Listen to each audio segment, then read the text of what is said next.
So, it's the night for magpakulo-kulo, maayong matawo. Congratulations sa Ari Diritanan. Wala ta kabalok maginansya ka de, pero kasi may araman. And of course, we would like to say thank you sa Gaspar and the waiters. Langga ka group.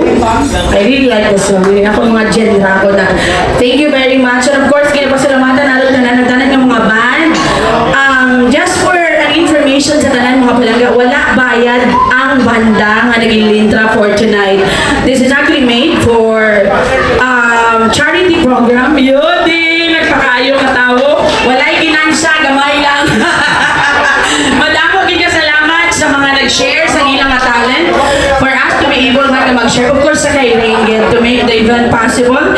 And of course, no can-fair man ng mabaydan ko diri, wala pang kubayad rin. Isang ready, kagadakukin sa naginansya. Instead na panghata sa dito nga side.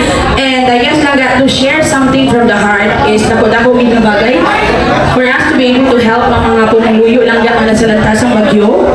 And it is a chance man para sa scammer na paliw sa ako ng mga kwarta. So, palayin kita. And again, sa liwan, we would like to say thank you sa 1936 Grill and Resto Bar for the free location. Nagpasalamat ako sa mga banda nga mag-request ko sa ilang magtukar, nagkatugid sila without any professional fee. Every time that I ask for them to help me in my events, wala gina sila nag-hesitate ka mag-help sa ako. Wala gina sila mga bayan. Kaya sa una, kapasalamat ito sa inyo. Tanan, kapaspas to, gangang pasalamat kung untugangan yun ang kaban ng bayan.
Salamat. Peace, love, and respect. Yun yung last song namin, pero I think yung last song nasa sa inyo. Without instrument, you can sing along. We are the world. We are the children. We are